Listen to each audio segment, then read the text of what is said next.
There's a book out there called The Roots of Obama's Rage. It's somebody who does something that a lot of people accuse the mainstream media of neglecting to do, and that's vetting out the president. And according to DINESH SOUZA, President Obama is a new breed of liberal. In fact, he claims that President Obama's policies are deliberately designed to make America poorer. And Dinesh, thank you for joining us on AM Tampa Bay. Why in heaven's name would the President of the United States want to make America poorer? Well, Obama is not a typical type of Democrat. If you think about a Clinton or a Kerry, a Dukakis, a Jimmy Carter, the main goal of Democrats has been in the economic realm to redistribute money in America. So obviously that's simply, you may say, carving the pie in different ways. Yeah. Obama is a very global guy, and he thinks in terms of the West and the Third World. He's a product of anti-colonialism, the idea that somehow the West got rich by ripping off the rest of the world. And so Obama's policies, again, it's not that he hates America or anything like that, it's that he subscribes to an ideology that would like to see the rest of the world come up and the West, in a sense, go down. He's trying to, in a sense, correct the ship that he thinks is lopsided. His father. That's Obama's goal. His father's a great deal of the reason why perhaps he thinks that way, isn't he? Right. Well, remember, Obama's autobiography is called Dreams from My Father. So in that book, he describes in detail how he formed his whole identity, his values, his dreams. He got them from his dad. And his father had the same view. His father grew up in Kenya when Kenya was fighting for independence from the British. So that's why I use the word anti-colonialism. Anti-colonialism simply means that the West has essentially profited off of the rest of the world. And so Obama's ideology in foreign policy is to scale back the influence of America, and domestically it is ultimately to transfer wealth, you might say, from the West to the rest of the world in the name of justice. Well, you talk about a 1965 paper written by his father that would advocate 100% taxation, right? Right. Well, his father said that, in a country that's trying to come up in the world where you've got concentrations of rich people, he said you need to use the power of the state to confiscate their land and their wealth. Notice not just their income, their wealth.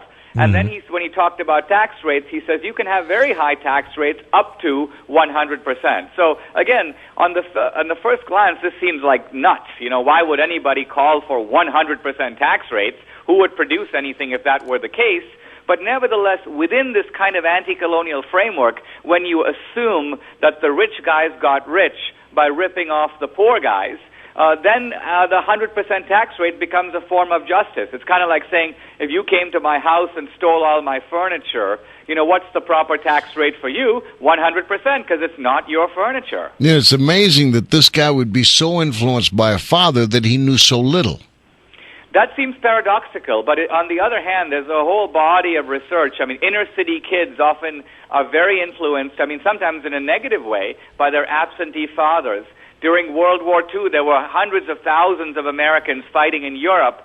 So, the mom would put the picture of the father on the mantle, and the child would grow up idolizing the absentee father. Something like this happened with Obama. His mom created this mythical image of his father. So he wasn't really idolizing his real dad, who was a bit of a jerk, but he was actually idolizing this mythical image of his father. Right. We're talking to DINESH SOUZA, who has written a book, the New York Times bestseller, The Roots of Obama's Rage. There's another thing you deal with that a lot of people thought were given short shrift here during the campaign, and that is the Reverend Wright's Chicago church that was attended by Obama for so many years, and it was a hotbed of anti-Americanism, it seems. What about that? Well, that's one of these days I want to write an essay called Obama's Founding Fathers, because in addition to his own real father, Barack Obama Sr., he, throughout his life, sought out a series of mentors. You can think of them as surrogate dads. The communist Frank Marshall Davis in Hawaii, Jeremiah Wright, some radical professors at Columbia and Harvard, then, of course, Bill Ayers. So these are all guys, and they have common elements. They're anti-American. They see America as the rogue elephant, the colonial force in the world. What happened with Reverend Wright is when Obama went to his church for the first time, he saw a big sign on the lawn that said, "Free South Africa." So right away, he had just come back from Kenya, Obama had, and he was really excited. Here's an international guy. He goes into the church. He sees a man with a dashiki talking about, not just about race relations. The key to Reverend Wright is, his whole notion of goddamn America. America is the force of evil in the world. And that theme resonated with Obama. Now, you seem to be going counter to all mainstream media today. This is a rogue production of yours, The Roots of Obama's Rage. How do you explain that? Well, the thing about it is, remember, I'm an immigrant to America. I grew up in India, and so I grew up against a colonial background. The British ruled India for many years, just as they ruled Kenya. So I'm a product of anti-colonialism. That's what my dad believed, and my grandfather, and my uncles, everybody I knew. So when I read Obama's book, The Roots of Obama's Rage, I'm sorry, that's my book, sorry. Yes. Dreams from My Father. Dreams from My Father. I saw right away that he was talking not about the black experience. I mean, Obama's never sat at a segregated lunch counter. He's not descended from slaves. He was talking about the third world experience. And when you put in this anti-colonial hypothesis, so to speak, you can explain a lot of stuff about Obama that no other theory can explain. Well, it's interesting, and it's in the book, The Roots of Obama's Rage, of Obama, the New Breed of Liberal, and it's Dinesh D'Souza. And Dinesh, thank you so much for joining us on AM Tampa Bay. Thank you, Dinesh. It's been a pleasure.